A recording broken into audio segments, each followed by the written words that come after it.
Okay.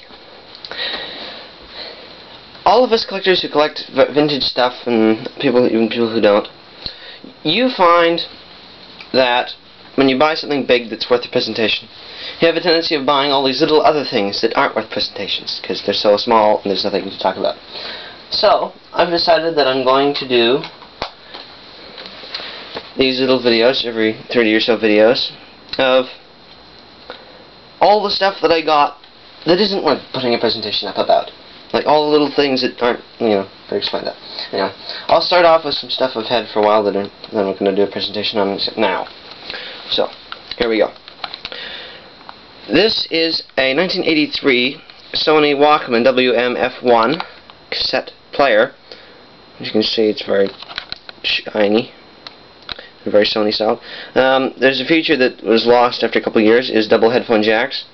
This one has the battery light, which is located here, FM stereo light, switch for the FM and stereo, and tape, and then the tuning and volume and stuff.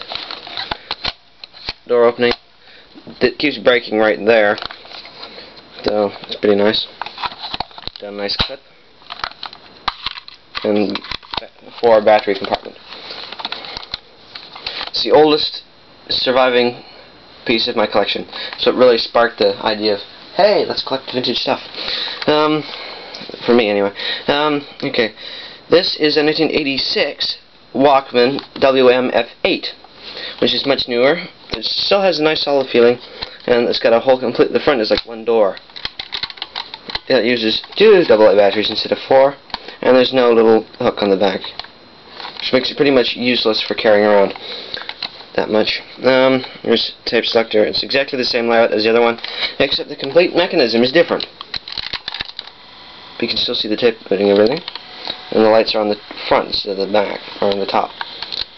The tuning dial is in this little bar here.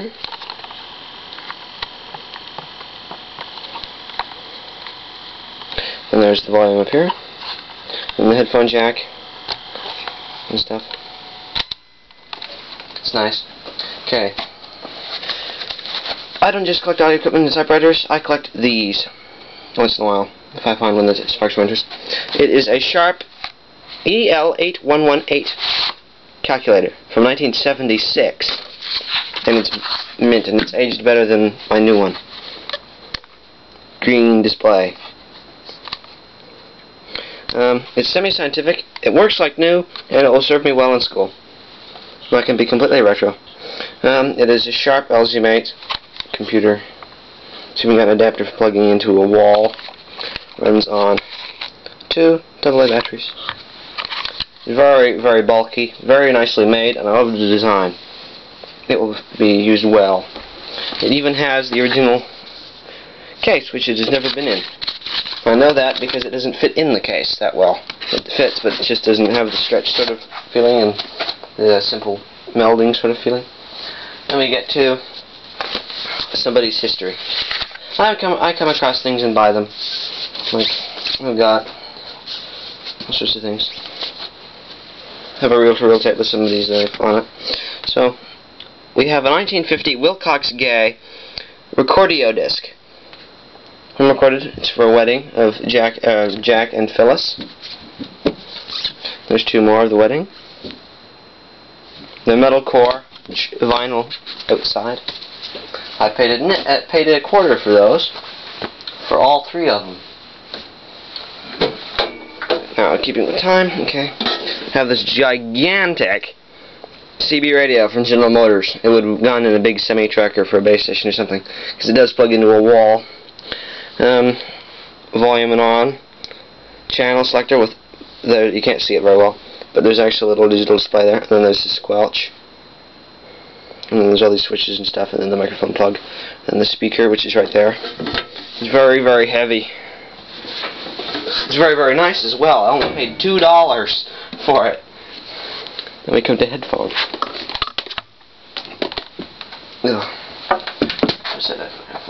I've also got my Concert Mate 8 8-track player for this test.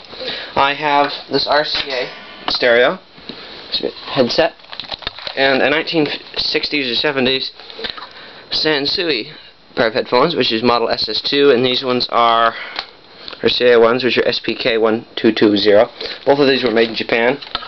So I'm going to compare sound quality and noise muffling characteristics. Plug that in. I'll start off with the Sansui ones. I use this 8-track. On, volume is at half. Okay, where's my audio? It's coming anyway.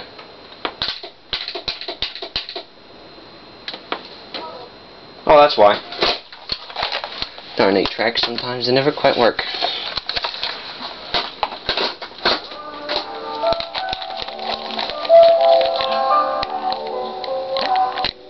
Doesn't muffle very well.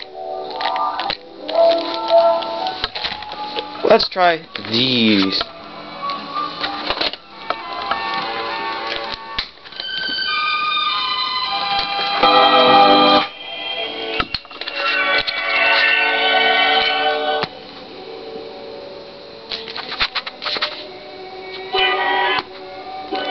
Very good.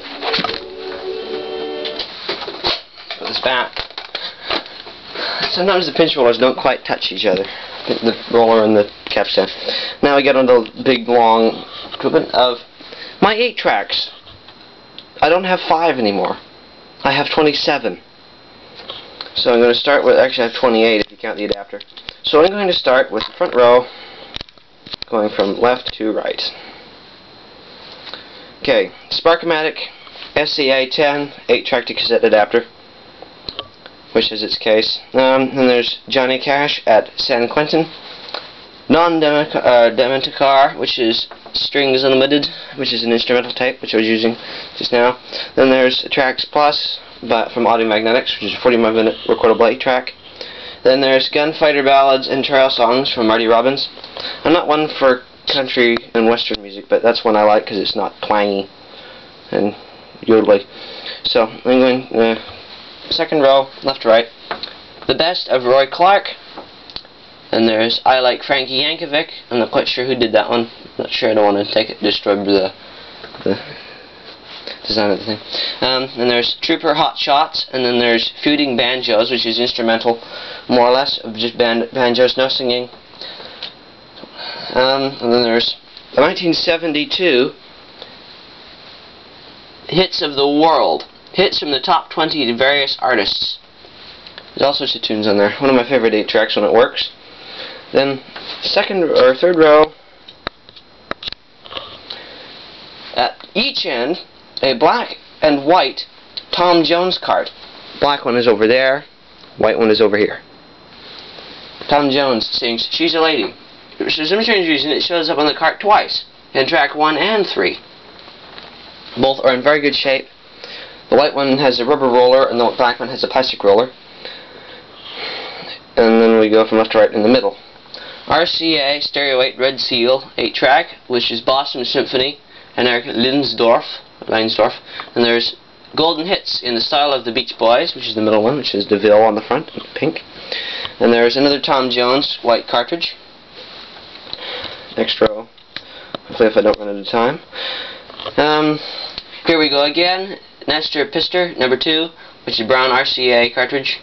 Then there's Dean Martin's Greatest Hits in a white cart. The Partridge Family Up to Date. Mac Davis, It's Hard to Be Humble. Mario Lanza, which one had that one had a broken seal. I still have to hit the foil splice came off, unfortunately, so it doesn't work.